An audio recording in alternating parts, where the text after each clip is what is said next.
dear ones, White Rabbit here for story time, and look, you're just in time. Now we will begin with Alice in Wonderland. Surprise there? Not at all. By Lewis Carroll. Chapter 1. Down the Rabbit Hole. Alice was beginning to get very tired of sitting by her sister on the bank and of having nothing to do. Once or twice she had peeped into the book her sister was reading, but it had no pictures or conversations in it. And what is the use of a book, Alice thought, without pictures or conversations? So she was considering in her own mind, as well as she could, for the hot day made her feel very sleepy and stupid, whether the pleasure of making a daisy chain would be worth the trouble of getting up and picking the daisies, when suddenly a white rabbit with pink eyes ran close by her. There was nothing so very remarkable in that, nor did Alice think it was so very much out of the way to hear the rabbit say to itself, oh dear, I shall be too late." When she thought it over afterwards, it occurred to her that she ought to have wondered at this, but at the time it all seemed quite natural. But when the rabbit actually took a watch out of its waistcoat pocket and looked at it and then hurried on, Alice started to her feet, for it flashed across her mind that she had never before seen a rabbit with either a waistcoat pocket or a watch to take out of it. And burning with curiosity, she ran across the field after it, and was just in time to see it pop down a large rabbit hole under the hedge. In another moment, down went Alice after it, never once considering how in the world she was going to get out again. The rabbit hole went straight on like a tunnel for some way, and then dipped suddenly down, so suddenly that Alice had not a moment to think about stopping herself before she found herself falling down what seemed to be a very deep well. Either the well was very deep, or she fell very slowly, for she had plenty of time as she went down to look about her, and to wonder what was going to happen next. First, she tried to look down and make out what she was coming to, but it was too dark to see anything. And then she looked at the sides of the well and noticed that they were filled with cupboards and bookshelves. Here and there she saw maps and pictures hung up on pegs. She took down a jar from one of the shelves as she passed. It was labelled orange marmalade, but to her great disappointment it was empty. She did not like to drop the jar for fear of killing somebody underneath, so managed to put it in one of the cupboards as she fell past it. "Well," Alice thought to herself, "after such a fall as this, I shall think nothing of tumbling downstairs. How brave they'll all think me at home. Why, I wouldn't say anything about it, even if I fell off the top of the house," which was very likely true. Down, down, down. Would the fall never come to an end? "I wonder how many miles I've fallen by this time," she said aloud. "I must be getting somewhere near the centre of the earth. Let me see, that would be 4,000 miles down, I think." For you see, Alice had learned several things of this sort in her lessons at school, in the schoolroom, though this was not a very good opportunity for showing off her knowledge, as there was no one to listen to her. Still, it was good practice to say it over. "Yes, that is about the right distance, but then I wonder what latitude or longitude I've gotten to." Alice had not the slightest idea what latitude was, or longitude either, but she thought there was a nice grand words to say. Presently she began again. "I wonder if I fall right through the earth. How funny it'll seem to come out among the people that walk with their heads downwards. The antipathies, I think." She was rather glad that there was no one who was listening this time, as it didn't sound like a right word at all. "But I shall have to ask them what the name of the country is, you know. Please, ma'am, is this New Zealand or Australia?" And she tried to curtsy as she spoke. Fancy curtsying as you're falling through the air! Do you think you could manage it? "And what an ignorant little girl she'll think me for asking. No, it'll never do to ask. Perhaps I shall see it written up somewhere." And down, down, down. There was nothing else to do, so Alice soon began talking again. "Dinah will miss me very much tonight, I should think." Dinah was the cat. "I hope they'll remember her saucer of milk at tea time. Oh, Dinah, my dear, I wish you were down here with me. There are no mice in the air, I'm afraid, but you might catch a bat, and that's very much like a mouse, you know. But do cats eat bats, I wonder? And here here Alice began to get very, very sleepy, and went on saying to herself in a dreamy sort of way, "Do cats eat bats? Do cats eat bats?" And sometimes, "Do bats eat cats?"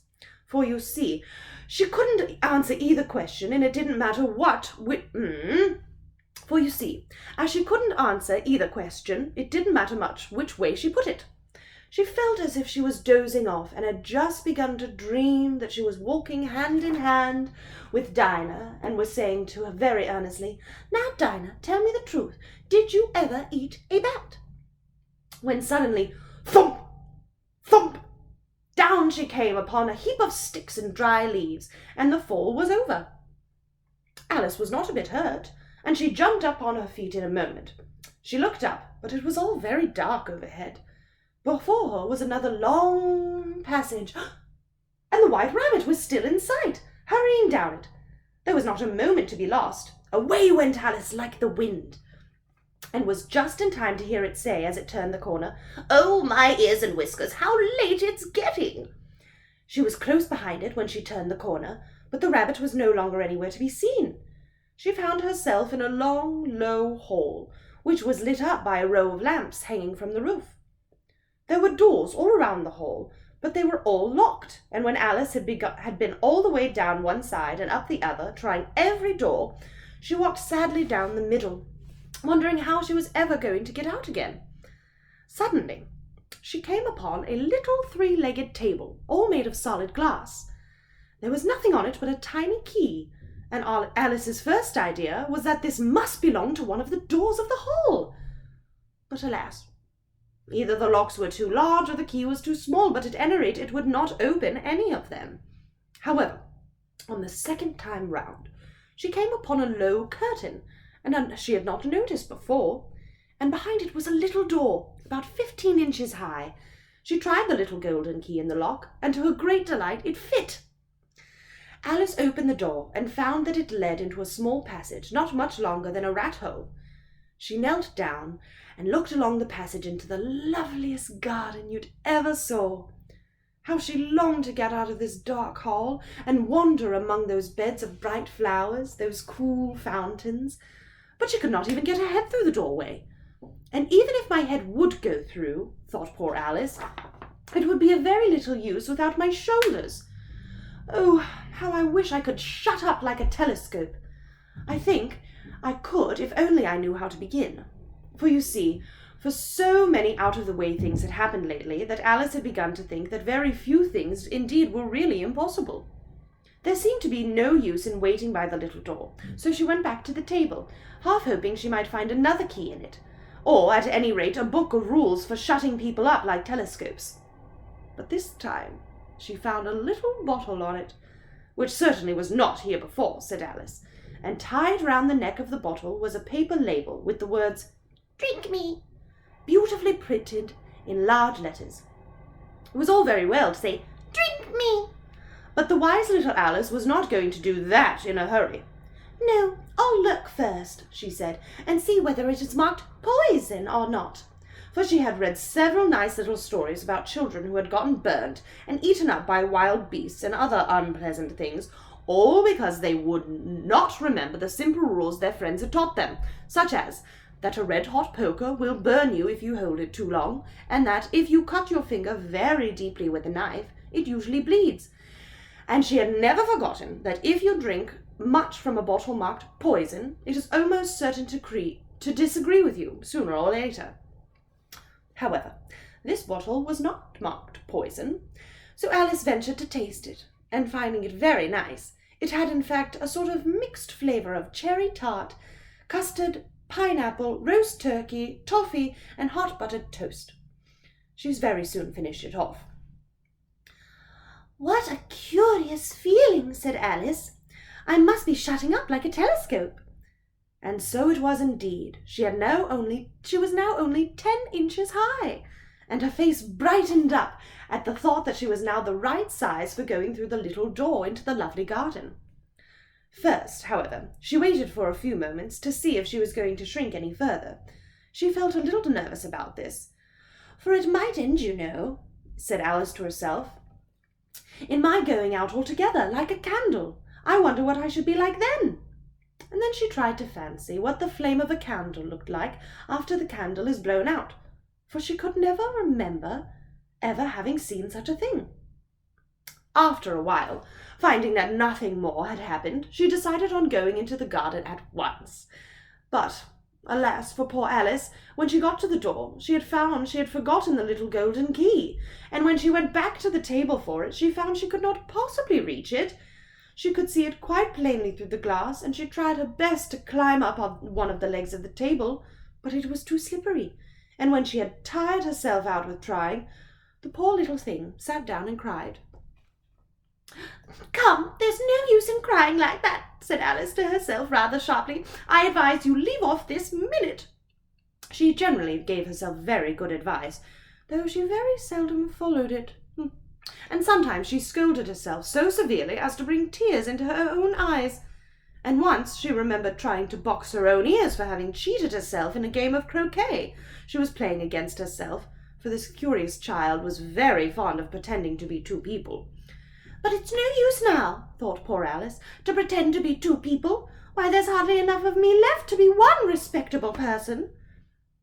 Soon her eyes fell on a little glass box that was lying under the table. She opened it and found a very small cake on which the words, "Eat me," were very beautifully marked in currants.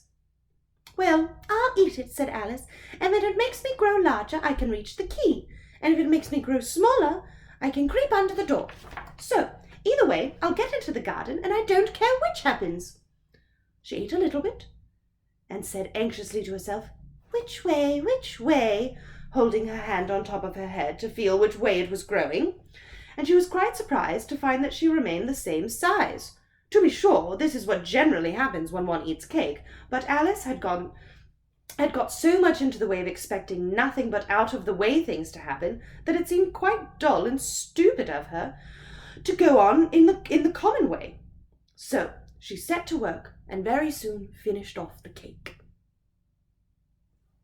That is the end of Chapter 1. Please tune in for Chapter 2, 3, 4, 8, 9, and then I think the book's over after that. Let's see.